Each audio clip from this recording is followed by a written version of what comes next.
I'm sure. You can do a lot with It's it. not bad. I also don't want to when the summer gets so hot. I took 24 to 124.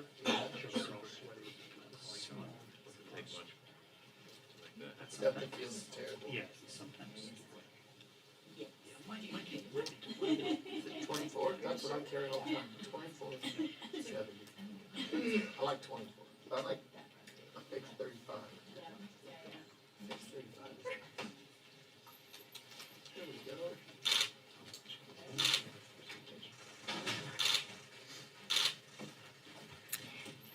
Good afternoon. We've had many visitors today. I'm sorry to put this off. Thank you very much for being here. It's a very busy time. As many of you may know, I just returned from the G7 meeting in Berlin over the weekend, and a trip to Europe that included a visit to Armenia.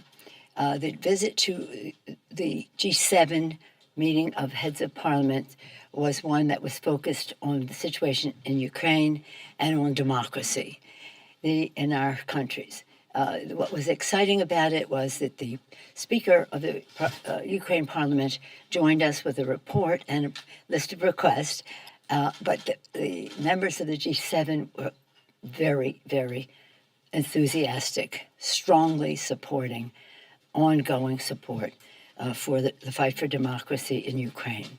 One point that I wanted to bring up with you that I found interesting is when I was there, over the course of this weekend, I've met with 3 heads of state. And one of the, all 3 of them had spoken to Putin in the last few days, within this week. All of them said he's in it for the long haul. But what was interesting, see if you think so, is that they said that, he's running out of people. And up until now, he had been sending people to Ukraine from the poorer southern parts of Russia. So there was not a lot of public opinion in Moscow or St. Petersburg or among the educated class in Russia in opposition. His disinformation was keeping, maybe they believed it, but they were not objecting to it. And what they said is he's running out of people from southern Russia, poorer people, less educated people, and the people that he's going to call on now, their families will have an objection to body bags coming home. I always had confidence in the moms, wherever it is, to put an end to war because they don't want to see their children risking their lives unless it was for the right reason, a good cause, freedom, democracy. And sure enough, he does this 300,000 call, and you see the reaction in the more sophisticated areas of Russia. People leaving the country, people protesting, and some of the protesters being sent to jail. And that's where Putin was going next for some of his call-ups to jail. And now they're going to jail. That's the rumor. But it was interesting that these leaders there had that perception that the minute it went north, it was going to be a different situation. So public opinion in Russia is an important element of how long this lasts. Public opinion in Europe, too. Public opinion in terms of needing energy sources so that they don't have a cold winter or high costs that are unsustainable for their families. And the Europeans were strongly, firmly, quickly acting to reduce that impact on their populations. And then many of the countries are also having a severe ban on visas for Russians coming to Europe. And that's one place where the, shall we say, more middle-class people in Russia are feeling the pain that they were having to pay a price for this, and that Russia's reputation and theirs was being affected by it. So much for that. Then we went to Armenia, and we were greeted with thousands of people on the street for America. It was very sad to be at the memorial of the Armenian genocide, but we went with our heads held high because we had finally gotten it to be recognized as a genocide. And then just coincidentally, before we went, the Azeris invaded Armenia, and that caused quite a discussion about where were the Russians to help the Armenians in their relationship with that. So it was an interesting time. But whether you're talking about Ukraine, or you're talking about Armenia, or you're talking about Taiwan, you're talking about democracy, you're talking about integrity of borders, and you're talking about America's role in the world being very, very respected. And we're very proud of our president for the role that he played in bringing people together, listening to them, having collaboration, not condescension. Thank you, President Biden. When we're speaking of democracy, we were very proud that yesterday the Congress passed the House passed the Presidential Election Reform Act in bipartisan fashion. It ensures that the vice president cannot reject official slates of electors or delay the count. That is a fact, but it removes all doubt and ensures that, limits the type of objections raised during the certification to those outlined in the Constitution, not just anything you can think of, but what are the legitimate concerns that somebody might raise, and requires a majority of each chamber to sustain an objection. What it also does, though, is to say if somebody has an objection, it takes a third of the members to bring it forth, and then a majority for each chamber to sustain it. And then on the state level, it requires governors to submit election results to Congress in a timely fashion and makes clear that states cannot change the rules after the election. Change the rules governing election after it has occurred, preventing these radical state legislators from altering outcomes. With this bill, Democrats are defending America's freedom, our democracy, and again, to enjoy the vision of our fathers with the destiny for democracy. We hope for Senate action soon so that we can get together and come forth with a bill, bipartisan, the law of the land. Now we get to people over politics, the legislation that we have passed in terms of lowering cost, prescription drug prices, for one, and health care. Secondly, increasing wages, the CHIPS Act and other legislation, including the Inflation Reduction Act, to create good-paying jobs. And again, the issues that relate to our safety of our communities, one bill that we have on the floor right now. Oops, I didn't put my watch back on. Again, we want to break the cycle of violence. So we have legislation about mental health justice, breaking the cycle of violence, Victim Act, that is Val Deming's bill. These bills will be voted on separately on the floor, but they're coming up under a rule right now. Again, it build on the funding that we secured in the rescue plan, the bipartisan legislation to build the infrastructure of our country in a green way. And we, again, are very proud of the work that our members have done. Joyce Beatty, the chair of the Congressional Black Caucus, Josh Gottheimer, and many others who have worked together to bring this legislation to the floor. So what's interesting about this is the Republicans just keep revealing themselves. Democrats want women to respect women and women's right to choose and make decisions about family and the rest. And the Republicans that want to criminalize women's health care. We are strongly in our legislation support, not our legislation, our agenda supporting Medicare. And part of our bill, the Inflation Reduction Act, was to enable the Secretary of HHS to negotiate for lower prescription drug prices and have a $2,000 cap on what seniors would have to pay out of pocket. I think you see on TV ads from ARP and others who were so helpful in the outside mobilization to get this done. The Republicans say they threaten to repeal the lower cost of prescription drugs in their agenda. Criminalize health care, threaten to repeal the lower drug prices for seniors, and also as one of their former speakers have said, Medicare should wither on the vine. So these are kitchen table issues: cost of drugs, Medicare for seniors, and the rest.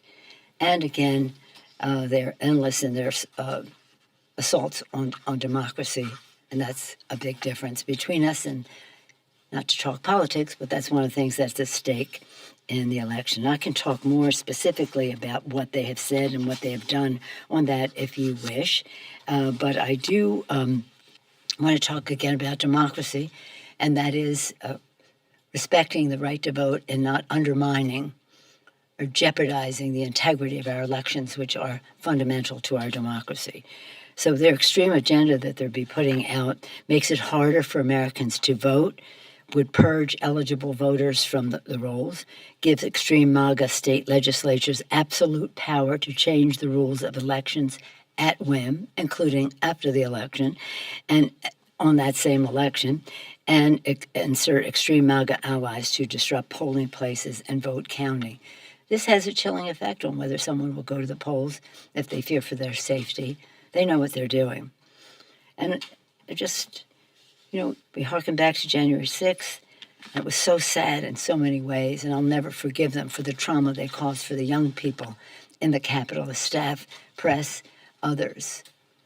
The trauma that they caused for them and our members and the rest. But I will never get over the fact that after all was said and done, and what they saw as an insurrection incited by their president, that still 147 Republicans voted to overturn the results of the election on January 6th. Well, it was into the morning now of the 7th. The extreme MAGA agenda is dangerous for families and for all of the American people. And again, any questions? Speaker, have you been briefed on Puerto Rico and the hurricane damage there, and what vehicle might be the vehicle for getting aid to the island? The Puerto Rico issue is very close to the hearts of many of us.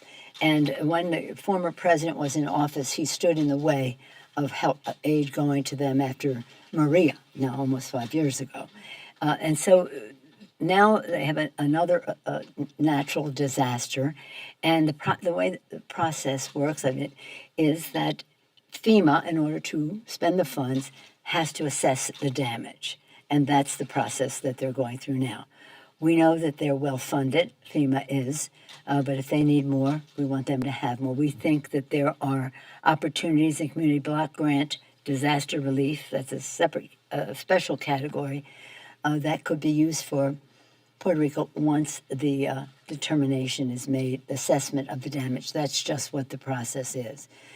There are other challenges in terms of the permiso and all of that we really have to address, and it's heartbreaking to see the entire island shut down in terms of electricity, many people, water, and the rest. But this is close to the heart of many of us, and certainly on the minds of all of us. Are you concerned at all that the funding from Hurricane Maria, that was a lot of the funding that was allocated for infrastructure rebuilding after Hurricane Maria went unspent? Yeah, that's what during the Trump years. We'll see how we can free that up, but we have to. And when we do, the laws that we have passed with the infrastructure bill and the rescue package and all the rest will serve to enable and CHIPS, the training that is necessary for the rebuilding. It just doesn't happen like that. You need human resources to rebuild, and you need training for that to happen. So we're looking at that across the board. Question on the CR? After Maria, there were some assistance regarding Medicaid and nutritional assistance to Puerto Rico. Additional to the assessment of FEMA regarding the damage in Puerto Rico, there were some measures regarding, Medicaid, nutritional assistance. Yeah, we have plenty that we will need to not do. be included in the CR? Excuse me? That kind of assistance will not be included in the CR? Well, that's one of the challenges we have in resolving the CR. So you might want to talk to your Republican friends about that. What do you got? Wider question on the CR. We're about a week from the shutdown. Yeah. What is the plan here? How will you respond to the request for $12 billion in Ukraine aid and for COVID funding? And when will the House act on it? Right now, again, you know more about the Senate machinations than I do, but my understanding is the process will begin today, and they will, because of Rosh Hashanah, Monday and Tuesday, they can't take it up until after sundown on Tuesday. That will start the further process. The notice is now, but the process starts then. We would hope that as quickly as possible, they would come to agreement, send it to us. We are prepared to take it up. We have same-day authority already built in, so we don't have to delay it in any way for procedural purposes. And hopefully that will happen on Tuesday night, and we'll have an idea of how long they will take. If they don't, we will have to start it over here. That's really what it is. Mhm. Yes, ma'am. President Joe Biden had an interview on 60 Minutes where he didn't commit to running for re-election, and I'm wondering if you think he should run in 2024, or if you think the party should put someone else forward who might be better. President Biden is the president of the United States. He did a great service to our country. He defeated Donald Trump. Let's not forget that. If you care about the air we breathe, the water we drink, the education of our children, jobs for their families, pensions for their seniors, any subject you can name. I'm not going into politics about whether the president should run or not. Yes, ma'am. Yes. Following up, the Senate is wrestling with voting reform and the proposal by Congress Yeah. Nation. Yeah. Do you think there is any version of voting reform that you or your caucus here could support? And in particular, for the bill that contains a fast track for the Mountain Valley Pipeline, could that pass in the House? Let me just say that, as I say to you and I say to my members, let's see what happens in the Senate, and then we will deal with what we have to do in the House.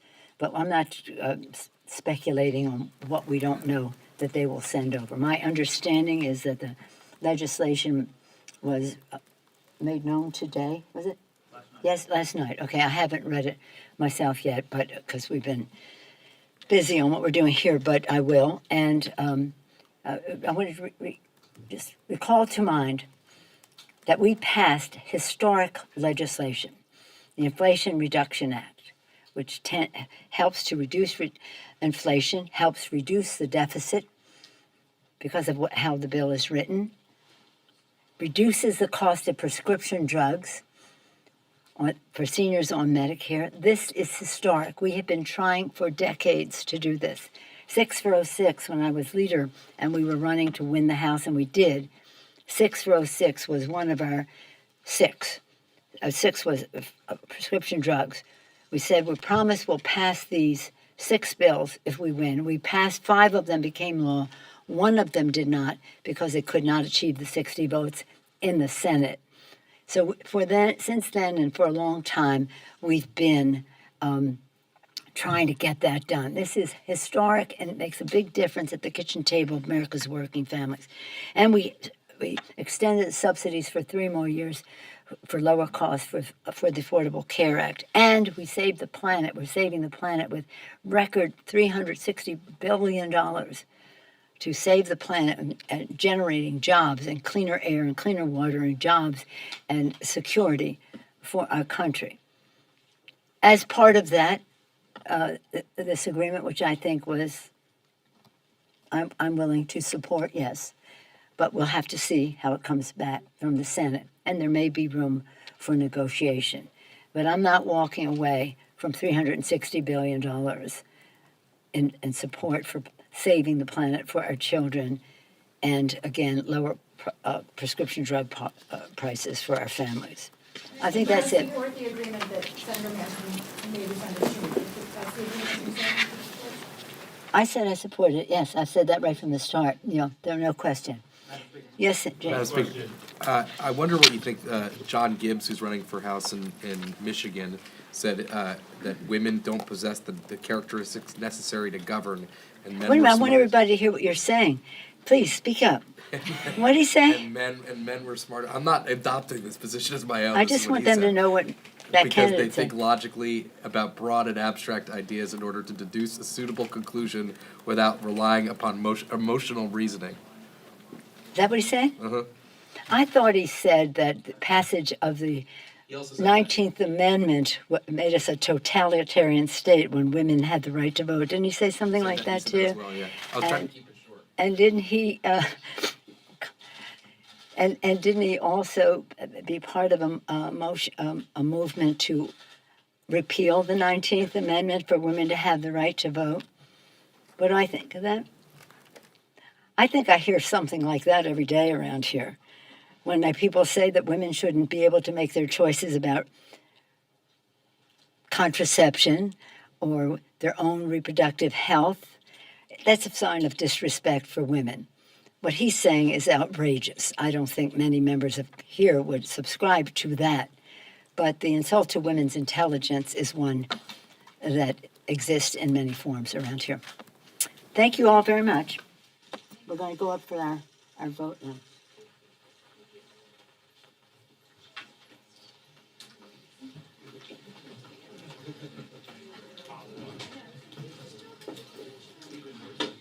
You just said that about women saying after 8.